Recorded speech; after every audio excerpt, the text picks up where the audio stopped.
So hello SBWB gang, Ajay भैया here. Science 1 के पूरे 10 के 10 चैप्टर के इंपॉर्टेंट क्वेश्चंस में आप सभी को दे रहा हूं। ध्यान से समझना, ये आपके भले ही टर्म एग्जामिनेशन हो, प्रीलिम्स एग्जामिनेशन हो, बोर्ड्स एग्जामिनेशन हो, हर एक एग्जामिनेशन के लिए ये 2025 और 2026 में जो बोर्ड एग्जामिनेशन देने वाले हैं उन सभी बच्चों के लिए लागू होता है। Students, without wasting any further time important questions पे जाएंगे। उससे पहले स्टूडेंट्स, फटाफट से अपना जो प्यारा सा चैनल है स्टेट बोर्ड वाले भैया, इस चैनल को प्यार से सब्सक्राइब कर देना है। सब्सक्राइब का बटन आपको नीचे दिखेगा, उस सब्सक्राइब के बटन पे क्लिक कर देना है। एट द सेम वे इस वीडियो पे लाइक का टारगेट दे रहा हूं 1000 लाइक्स, तो 1000 लाइक्स भी कंप्लीट हो जाना चाहिए। और साइंस 1 में सबसे ज्यादा हार्ड कौन सा आपको चैप्टर जाता है वो भी मुझे नीचे बता दो, उस पे एक वन शॉट वीडियो भी आपके लिए मैं दे दूंगा। उससे पहले स्टूडेंट्स फटाफट से आगे बढ़ते हैं। हमारे टेक्स्ट बुक में स्टूडेंट्स हम सभी को पता है 10 चैप्टर है, ग्रेविटेशन से लेके तो स्पेस मिशन तक। सबसे पहले तो भाई टेक्स्ट बुक निकाल के बैठ, हाथ में पेंसिल ले ले और जो जो चीजें मैं आज टिक करके दे रहा हूं वो चीजें टिक कर ले। तेरे बोर्ड एग्जामिनेशन में 70 से 80% जो मैं चीजें बोल रहा हूं वो आएंगे, मतलब आएंगे। ये डंके की चोट पे टेस्टेड एंड प्रूवन है, पिछले 4 साल से कर रहा हूं भाई मैं, कोई हाथ नहीं पकड़ पाया अभी तक, तो भाई क्या ही बोलूं अभी मैं। चलो फटाफट से आगे बढ़ते हैं। सबसे पहले ग्रेविटेशन चैप्टर स्टूडेंट्स, पहला जो विच इज क्या बोलते हैं फिगर है, इस फिगर को अच्छे से देख लो। ये फिगर सबसे ज्यादा अंडररेटेड फिगर है। इस फिगर पे क्वेश्चंस आने के चांसेस है इस साल के बोर्ड एग्जामिनेशन में। देखो, आपको यहाँ पे बस इतना याद रखना है कि फॉलिंग एप्पल नीचे के साइड में वर्टिकली डाउनवर्ड डायरेक्शन में, मून पे भी ग्रेविटेशनल फोर्स एक्सर्ट होता है सेंट्रल ऑफ द अर्थ से, और ग्रेविटेशनल फोर्स के वजह से विच इज मून जो होता है वो रिवॉल्व करता है अराउंड द अर्थ, और अर्थ जो होता है वो सन के अराउंड रिवॉल्व करता है। तो ये वाली डायग्राम आपको करके रखना है। फिर इसके बाद सीधे सीधे आपको आना है, आपको यहां से लेके तो यहां तक सेंट्रीपिटल फोर्स का जो डेफिनेशन है मेरे को सही से बताना। तुम्हारे यूनिट टेस्ट, तुम्हारे टर्म एग्जामिनेशन में भी ये एग्जामिनेशन में आए होंगे कि डिफाइन कर दो भाई सेंट्रीपिटल फोर्स के बारे में, तो वो आपको टिक करके रखना है। हैंड्स डाउन केपलर्स लॉ के तीनों लॉ स्टूडेंट्स आपको, विच इज बस इनके अगर आपने क्या बोलते हैं which is black bold letters वाले भी जो चीजें होते हैं वो भी आपने लर्न कर लिया और डायग्राम आपने कर लिया तो आपको मार्क्स मिल जाएंगे। तो केपलर्स लॉ आप करके रखना।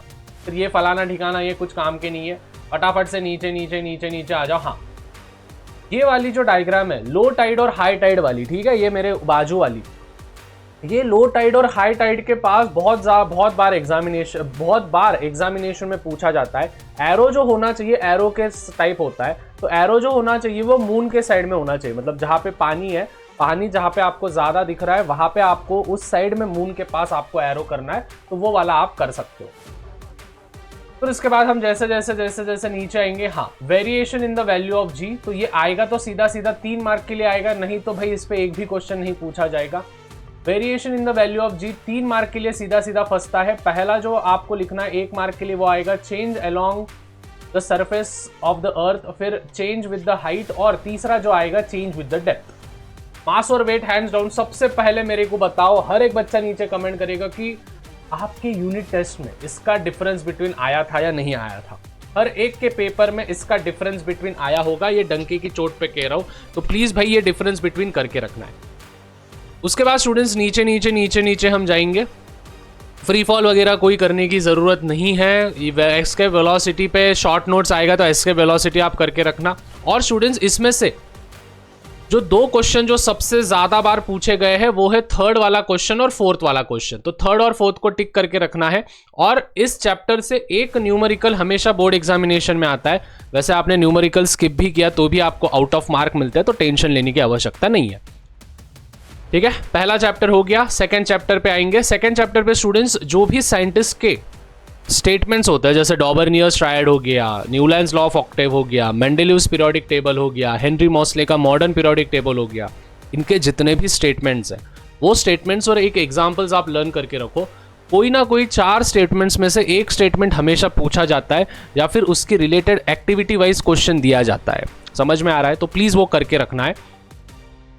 न्यूलैंड्स लॉ ऑफ ऑक्टेव का स्टूडेंट्स आपको सीधा सीधा लिमिटेशंस पे आना है कि what are the limitations of Newlands law of octave. तो इतना वाला पैराग्राफ है, ये बस आप पढ़ लो, बहुत सिंपल वाला है।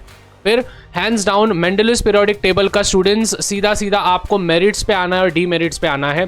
तुम्हारे टर्म एग्जामिनेशन में दिखेगा, मतलब दिखेगा। मेरिट्स और डीमेरिट्स में से कोई ना कोई एक क्वेश्चन तुम्हारे प्रीलिम्स में भी दिखता है और लगता है कि इस साल के बोर्ड एग्जामिनेशन में भी डीमेरिट्स पे क्वेश्चन फंस जाए। वैसे स्टूडेंट्स एक अंदर की बात बोलूं, इस साल के बोर्ड एग्जामिनेशन में 2026 की बात कर रहा हूं, एक गिव रीजन, एक साइंटिफिक रीजन इस चैप्टर से फंसेगा, मतलब फंसेगा। वो कौन सा फंस सकता है वो भी मैं आपको दे रहा हूं, बट याद रखना कि इस चैप्टर से एक गिव रीजन आएगा, मतलब आएगा, ठीक है, डंके की चोट पे। अभी student structure of modern periodic table पे आना है कि भाई वही बताना है कि कितने ग्रुप्स होते हैं, कितने पीरियड्स होते हैं, लेफ्ट हैंड साइड में क्या होता है, राइट हैंड साइड में क्या होता है, फलाना ठिकाना, वो वाली चीज़ें आपको बतानी है, ठीक है। फिर सीधा सीधा स्टूडेंट्स आपको इलेक्ट्रॉनिक कॉन्फ़िगरेशंस पे आना है, क्योंकि इलेक्ट्रॉनिक कॉन्फ़िगरेशंस पे बहुत बार एक्टिविटी क्वेश्चन पूछे जाते हैं। तो इलेक्ट्रॉनिक कॉन्फ़िगरेशंस पे आपको आना है। ये वाले भी एग्जाम में पूछे जाते हैं, ये वाले फॉर्मूलेज, ठीक है। तो ये डब्बे डुब्बे करके रख दो, ठीक है। फिर सीधे सीधे आप नीचे आ जाओगे, ट्रेंड्स पे आ जाओगे, ठीक है, मेटेलिक और नॉन मेटेलिक कैरेक्टर। तो ये वाला बस आप चार्ट लर्न कर लेना कि from moving left to right अगर हम मूव होंगे तो क्या होगा, अप टू डाउन अगर हम ग्रुप में आएंगे तो क्या होगा। तो वो वाले जो पीरियोडिक ट्रेंड्स है वो आपको लर्न करके रखने हैं, ठीक है। हेलोजन फैमिली पे अभी तक कोई भी क्वेश्चन पूछा नहीं गया है, बट इतना याद रखना, हेलो हेलो हेलो, इधर देख ले, इधर देख ले, कि फ्लोरीन और क्लोरीन ये गैस में होता है, ब्रोमीन जो होता है वो लिक्विड में होता है मेरी जान, और आयोडीन जो होता है वो सॉलिड में होता है, ठीक है। बस इतना भी याद रख लिया ग्रेडिएशन में तो हो जाएगा, नैया पार है तेरी। अभी देखो, जैसे कि मैंने बोला था कि गिव साइंटिफिक रीजन में से कौन सा फंस सकता है, इसमें चांसेस है ए, सी नहीं तो ई, इन तीनों में से एक फंसने का चांसेस है। Most of the times third वाला, मतलब लास्ट वाला, ई वाला जो है वो वाला बहुत बार पूछा जाता है। तो आप प्लीज वो वाला करके रखना, ठीक है, कि जिससे कि आप आगे बढ़ सको, ठीक है। अभी पीछे गया था, मैं देख रहा था कि आवाज विवाज है या नहीं चालू, नहीं तो बस लग गई बात। थर्ड चैप्टर में मूव करेंगे, केमिकल रिएक्शंस एंड इक्वेशंस। बहुत इंपॉर्टेंट चैप्टर है केमिस्ट्री के लिहाज से। पहला जो चार्ट है स्टूडेंट्स, ये वाला जो चार्ट है, ये वाला चार्ट बहुत ज़्यादा इंपॉर्टेंट होता है सभी के लिए। तो ये वाला चार्ट आप करके रखना। एक बार है ना 3 मार्क के लिए नहीं, डायरेक्ट 5 मार्क के लिए पूछा गया था, मतलब पूरे के पूरे 5, इनमें से 9 में से कोई तो भी 5 पूछे थे। तो बताओ कौन से केमिकल और कौन से फिजिकल। तो ऐसे वाले नमूने पना आता है। फिर इसके बाद सीधे सीधे आपको डेफिनेशन आएगा, केमिकल चेंज मतलब क्या, तो बोल देना परमानेंट चेंज होता है, ठीक है, प्रॉपर्टीज विपर्टीज सब, मैटर ऑफ कंपोजिशन सब बदल जाता है वगैरह वगैरह, रिवर्सिबल नहीं है, इरिवर्सिबल है, ऐसे वाले। Writing a chemical reaction, chemical equation लिखने के लिए कुछ रूल्स, तो बस वही है कि भाई रिएक्टेंट लेफ्ट हैंड साइड में होता है, प्रोडक्ट राइट हैंड साइड में होता है। 2 प्रोडक्ट होंगे तो उनके बीच में प्लस आएगा। एरो जो होगा वो हमेशा प्रोडक्ट के साइड में दिखाया जाएगा। ऊपर अगर एरो जाएगा तो समझ जाना वो गैस के लिए इंडिकेटेड है। ब्रैकेट में जी होगा, एल होगा, एस होगा, तो जी गैस के लिए, एल लिक्विड के लिए, एस सॉलिड के लिए, है ना, ए क्यू एक्वियस के लिए। फिर जब भी ट्रायंगल आएगा तो ऐसा समझना कि हीट एब्जॉर्ब हो रहा है। जब भी हीट बाहर निकलेगा तो समझ जाना हीट इवॉल्व हो रहा है। फिर कैटलिस्ट जो होता है वो हमेशा एरो के ऊपर नहीं तो हमें एरो के नीचे लिखा जाता है। तो ऐसे वाले जो भी रूल्स है वो आपको करना है। फिर बैलेंसिंग केमिकल रिएक्शन, तो बैलेंसिंग केमिकल इक्वेशन पे एक वीडियो बनाया, वो मैं डिस्क्रिप्शन में दे दूंगा लिंक, आप एक बार जाके देख लेना, उसमें बहुत अच्छे से बताया। फिर steps in balancing chemical reaction, तो कौन से स्टेप्स आपको लिखने हैं वो वाली चीज़ है। उसके बाद स्टूडेंट्स इस साल के बोर्ड एग्जामिनेशन में चांसेस है कि कॉम्बिनेशन रिएक्शन और डबल डिस्प्लेसमेंट रिएक्शन आएगा, ठीक है। तो डबल डिस्प्लेसमेंट कहाँ पे गया, हाँ, तो डबल डिस्प्लेसमेंट रिएक्शन आएगा, डबल धोखा मैं बोलता हूँ इसको। तो डबल डिस्प्लेसमेंट रिएक्शन और कॉम्बिनेशन प्लीज अच्छे से करके रखना।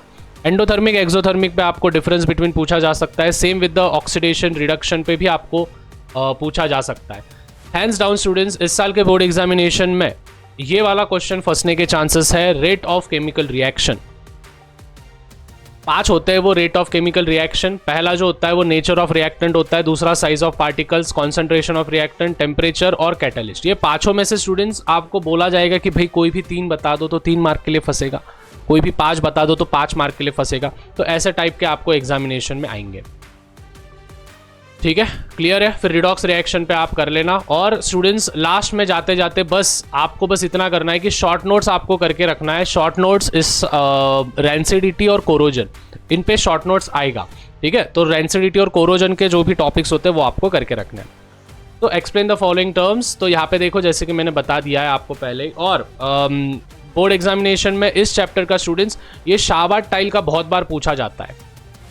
शाबाद टाइल का, और ये फोर्थ वाला, it is recommended to use air tight container for storing oil for long time. ठीक है, आपके प्रीलिम्स में बोल रहा हूँ, आपके टर्म में, आपके यूनिट में भी आया होगा ये शाबाद टाइल का और एयर टाइट कंटेनर वाला, है ना। तो ये वाले आपको करके रखने हैं। ठीक है, क्वेश्चन नंबर 5 बहुत ज़्यादा इंपॉर्टेंट है। क्वेश्चन नंबर 5 डायरेक्टली पेपर में वैसे की वैसे छपता है, आएगा तो सीधा 3 मार्क, नहीं तो 5 मार्क, नहीं तो इसकी औकात नहीं है, उसके ऊपर नहीं, उसके नीचे तो नहीं आता है, इसकी औकात जो है वो बहुत ऊपर है। 5 मार्क नहीं तो 3 मार्क कोई आएगा, नहीं तो उसके नीचे आएगा नहीं। ठीक है, फिर ये वाले तो चिल्लर्स है। फोर्थ वाले चैप्टर पे जाएंगे स्टूडेंट्स। फोर्थ वाले चैप्टर पे स्टूडेंट्स एक न्यूमेरिकल फंसने का इसका भी चांस है। सीधा सीधा आपको सोलेनॉइड पे आना है, सोलेनॉइड, और आपको शॉर्ट सर्किट के डेफिनेशंस आपको करने के रखने हैं, ओवरलोडिंग आपको करना है। मतलब 3 शॉर्ट नोट्स है इसमें, ओवरलोडिंग, फिर उसके बाद अपना शॉर्ट सर्किट, और उसके बाद सोलेनॉइड। तो ये जो 3 है ना, ये 3 में से एक तो भी फंसने का चांस होता है। फिर उसके बाद पिछले 2 साल पहले ना ये MCB पे क्वेश्चन पूछा गया था, तो MCB का फुल फॉर्म क्या है वगैरह वगैरह। तो याद रखना, MCB का फुल फॉर्म जो है वो मिनिएचर सर्किट ब्रेकर्स बोल के होता है, जो MCB हम जिसको कहते हैं, कुछ इस प्रकार से वो दिखता है, याद रखना। ठीक है, फिर बाकी के रेजिस्टर्स वगैरह होता है।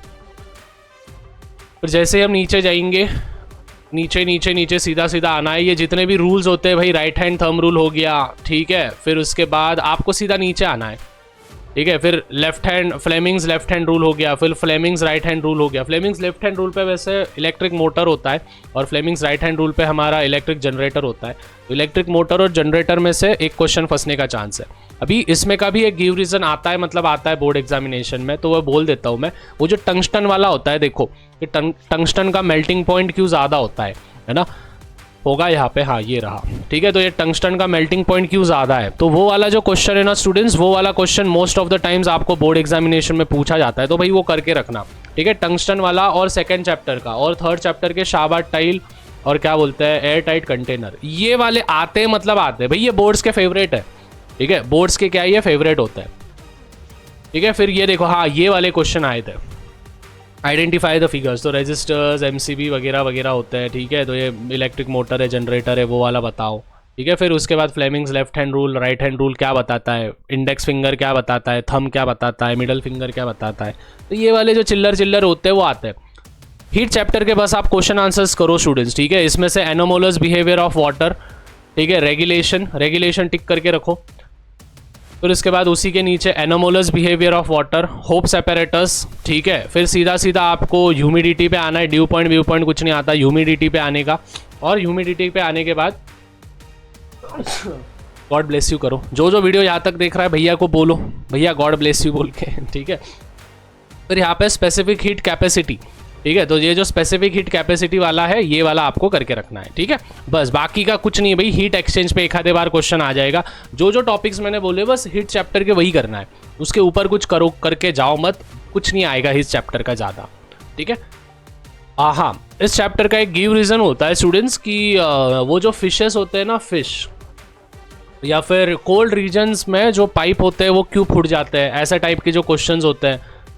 या फिर मछलियों को ऑक्सीजन कैसे लेने आता है पानी के नीचे। तो ये जो गिव रीजंस है, भले ही वो स्टार वाले नहीं है, ठीक है, भले ही वो स्टार वाले नहीं है, लेकिन बोर्ड एग्जामिनेशन में आते हैं वो। ठीक है, तो वो वाले चीज़ें याद रखना।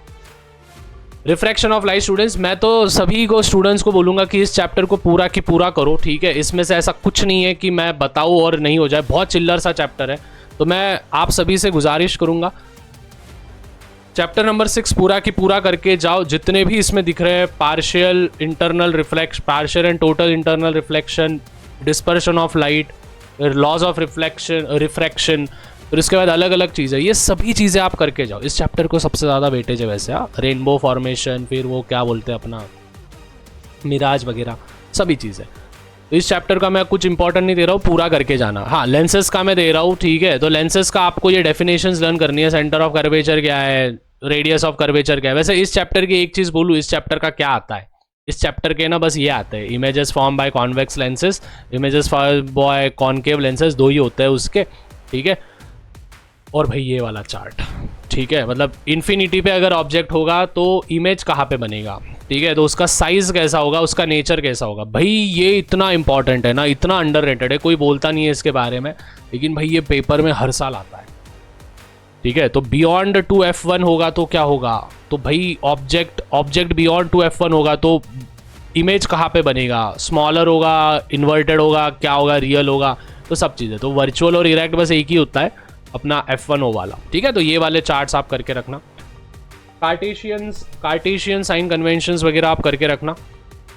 फिर सीधा सीधा हम नीचे आएंगे, ठीक है, सीधा सीधा हम नीचे आएंगे। हाँ, ह्यूमन आई भाई, ठीक है, human I one of the most important topic, CBSE में भी ये सब बहुत इंपॉर्टेंट टॉपिक है, ठीक है। ह्यूमन आई जैसे स्क्लेरा, फिर इरिस, फिर कॉर्नल्स, फिर ये वाला जो फिगर है, फिगर बनाने नहीं आता है, फिगर दिया हुआ होता है, आपको बस उसको लेबलिंग करना होता है, ठीक है। तो उसके बाद मायोपिया, हाइपरमेट्रोपिया, फिर उसके बाद प्रिस्बायोस्पिया, इन पे शॉर्ट नोट्स। और स्टूडेंट्स ये जो टेलीस्कोप बिलिस्कोप है ना, इस पर कोई क्वेश्चन आता नहीं है, तो आप टेंशन लो मत, सीधा सीधा आपको परसिस्टेंस ऑफ विजन पे आना है।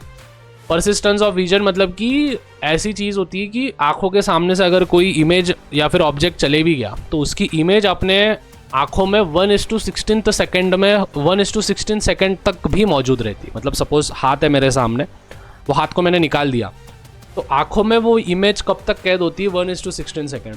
बहुत कम होता है, मतलब देखो 1 मिनट में 60 सेकेंड होते हैं, 60 सेकेंड के भी 1/16 पार्ट, मतलब बहुत कम हो गया, वो मिली सेकेंड्स में हो गया, है ना। तो वैसे वाले चीज़ें। मेटालर्जी मेटालर्जी में स्टूडेंट्स आपको ये मोमोज रिएक्शन, मोमोज मतलब कि metal plus oxygen, metal oxide, उसको मैं मोमोज रिएक्शन कहता हूँ। फिर इसके बाद reaction of metals with water, तो वाटर के साथ क्या होगा, फिर reaction of metal with oxygen, oxygen नहीं है यहाँ पे, एसिड होना चाहिए, हाँ ठीक है। तो ये गलत प्रिंट हो गया, पता नहीं क्या फुक के टेक्स्ट बुक बनाते हैं बोर्ड्स वाले। तो ये मेटल के साथ क्या बोलते हैं, विच इज़ एसिड होना चाहिए, ठीक है। ये देखो एसिड है ना, HCl है, ठीक है, HCl है, तो यहाँ पे विच इज़ गलत लिख दिया है ऑक्सीजन, गलती से हो जाता है कभी कभी, ठीक है, छोटे छोटे। तो रिएक्शंस आपको सब करने हैं इनमें स्टूडेंट्स, हाँ, विच इज़ रिएक्टिविटी सीरीज। भाई इस चैप्टर का कुछ करो मत करो, reactivity series, general ionic properties, और क्या बोलते हैं which is magnetic separation method, और गाल्वनाइजेशन, एनोडाइजेशन और इलेक्ट्रोप्लेटिंग, ये वाले चीज़ें करके रखो, बोर्ड में आता है, कंपल्शन है, आएगा मतलब आएगा, जो मैंने बोला है वही फंसेगा। तो रिएक्टिविटी सीरीज आपको करके रखनी है, अच्छे से करके रखो रिएक्टिविटी सीरीज। फिर मैंने जैसे बोला आयोनिक कंपाउंड्स के बारे में, तो आयोनिक कंपाउंड्स के प्रॉपर्टीज, जनरल प्रॉपर्टीज बोलते हैं हम उसको, 5 होते हैं वो, ठीक है। तो जनरल प्रॉपर्टीज, पहला प्रॉपर्टी बहुत सिंपल है वैसे, कि भाई उनके बीच में इंटरमोलिकुलर फोर्स ऑफ अट्रैक्शन बहुत ज़्यादा होगा, तो इसके वजह से वो सॉलिड स्टेट में होंगे, लेकिन वो ब्रिटल भी होंगे। ब्रिटल मतलब कि चौक जैसा, थोड़ा सा भी प्रेशर अप्लाई किया कि टूटेगा। इंटरमोलिकुलर फोर्सेस बहुत ज़्यादा होंगे तो उसके हाई मेल्टिंग बॉइलिंग पॉइंट होंगे। आयनिक सॉलिड्स या फिर आयनिक कंपाउंड्स, ये वाटर सोल्यूबल है, पानी में डाला तो पिघल जाएंगे। आयोनिक कंपाउंड जो होंगे उनमें से अगर इलेक्ट्रिसिटी सॉलिड में पास की तो नहीं होगा, लेकिन अगर पिघलाया उनको और फिर उनमें से इलेक्ट्रिसिटी पास किया तो हो जाएगा। तो ऐसे अलग अलग प्रॉपर्टीज़ है। इसमें से students magnetic separation method, flotation method, फिर एक्सट्रैक्शन ऑफ एल्यूमिनियम, ठीक है, एक्सट्रैक्शन ऑफ एल्यूमिनियम, ये वाला आपको टिक करके रखना है, बॉक्साइट ओर वाला। और फिर सीधा सीधा आपको आना है विच जैसे मैंने बोला, कोरोजन विरोजन तो वहाँ पे हो गया, गाल्वनाइजेशन या फिर गाल्वनाइजिंग और एनोडाइजेशन, और लास्ट में जो होगा that will be nothing but electroplating, ठीक है। एलॉइंग तो वैसे सिंपल है, एलॉइंग मतलब कि जब मेटल्स फॉर्म होते हैं और फिर मेटल्स और नॉन मेटल्स फॉर्म होते हैं वो वाले, ठीक है। स्टूडेंट्स जो हमारा कार्बन कंपाउंड है, बच्चे इसके बहुत ज़्यादा टेंशन लेते हैं। स्टूडेंट्स कार्बन कंपाउंड का एक भी थ्योरी का क्वेश्चन नहीं आता है, ठीक है, सब एक्टिविटी क्वेश्चन आते हैं, ठीक है। तो जितने भी आपको डायग्राम्स दिख रहे हैं, जितने भी आपको एक्टिविटीज़ दिख रहे हैं, जितने भी आपको do you know, B you know, लाल डब्बा, नीला डब्बा, पीला डब्बा, हरा डब्बा, सब करके रखो। बस एक थ्योरी का करके रखना कि कार्बन ये वर्सेटाइल एलिमेंट क्यों कहा जाता है, ठीक है। तो इसके 5 पॉइंट्स होते हैं, ठीक है। एक कैटिनेशन हो गया, 5 नहीं 3 होते हैं। एक कैटिनेशन हो गया, सेकंड वाला वो carbon carbon single bond, double bond, triple bond form करता है, और कार्बन ये टेट्रावैलेंट क्यों है, और कार्बन जो होता है वो आइसोमेरिज्म क्यों दिखाते हैं, बस। बाकी के स्टूडेंट्स सब के सब जो होंगे वो आपको पूरे के पूरे जो होंगे students, that will be activity based question, nothing else. जितने होंगे पूरे एक्टिविटी करके रखो, IUPAC नेम, उसके बाद सभी चीज़ें। तो इसके मैं IUPAC नेम वगैरह के वीडियोस में आपको दे दूंगा नीचे। बैलेंसिंग का दिया है, IUPAC नेम का दिया है, बहुत तगड़ा पढ़ाया है IUPAC नेम वगैरह, लाखों बच्चों ने देख लिया है पहले उस वीडियो को, तो आपको भी देखना है तो आप देख सकते हो, ठीक है। फिर उसके बाद आप सीधा सीधा आओगे स्टरीफिकेशन। स्टरीफिकेशन जो रिएक्शन होती है, ठीक है, जिसमें हम इथेनॉल और क्या बोलते हैं, इथेनॉइक एसिड को ऐड करते हैं, उसको कहते हैं हम स्टरीफिकेशन रिएक्शन। कहाँ पे गया भाई, हाँ ये रहा स्टरीफिकेशन, ठीक है। इथेनॉल और इथेनॉइक एसिड को हम रिएक्ट करते हैं, इसको हम कहते हैं ईस्टर बनाना। तो ईस्टर मतलब कि nothing but it is COO, तो जब भी COO आता है तो वो ईस्टर होता है, ठीक है। तो ये वाले आपको करके रखने हैं, ठीक है। सब्सक्राइब करके रखो भाई, यहाँ तक वीडियो देख रहे हो तो नमूनो। इस चैप्टर में स्टूडेंट्स स्पेस मिशन में आपको विच इज बस इतना ध्यान में रखना है कि इसके भी एक्टिविटी क्वेश्चन पूछे जाएंगे, और एक पूछा जाता है most of the times, space missions कौन से अभी तक हुए, और स्पेस डिब्रिस। स्पेस डिब्रिस मतलब क्या होता है कि स्पेस में जब रॉकेट जाता है तो रॉकेट जाने के बाद कुछ तो भी वेस्ट मटेरियल्स बाहर निकलते हैं, तो वो जो वेस्ट मटेरियल्स होते हैं, तो वो वेस्ट मटेरियल्स का क्या होता है, उसको हम कहते हैं स्पेस डिब्रिस, ठीक है। तो इसमें से आपको विच इज़ सेकेंड वाला आपको करके रखना है, फिर आपको ई वाला करके रखना है, और स्पेस डिब्रिस, और ये वाला चार्ट आपको कंप्लीट करना है। तो स्टूडेंट्स आई होप सभी चीज़ें आपको क्लियर है, बहुत सारी चीज़ें मैंने आपको बताई है इस पर्टिकुलर साइंस 1 के। ज़्यादा से ज़्यादा वीडियो को शेयर करो, और मोस्ट ऑफ द क्वेश्चन जो मैंने बोला अगर आपने सही में शिद्दत से किया तो बोर्ड एग्जामिनेशन में आएंगे, मतलब आएंगे, और आप अच्छा स्कोर प्राप्त करोगे। तो मिलते हैं स्टूडेंट्स अगले वीडियो में, तब तक भाई चैनल पर नहीं होंगे तो सब्सक्राइब कर देना, अपने हक का चैनल है स्टेट बोर्ड वाले भैया, और या 6 लाख सब्सक्राइबर्स की फैमिली जल्दी कंप्लीट होने वाली है, तो फटाफट से सब्सक्राइब कर देना है। मिलते हैं स्टूडेंट्स अगले वीडियो में, टिल देन मचाते रहो, फोड़ते रहो, bye everyone, love you all, peace out.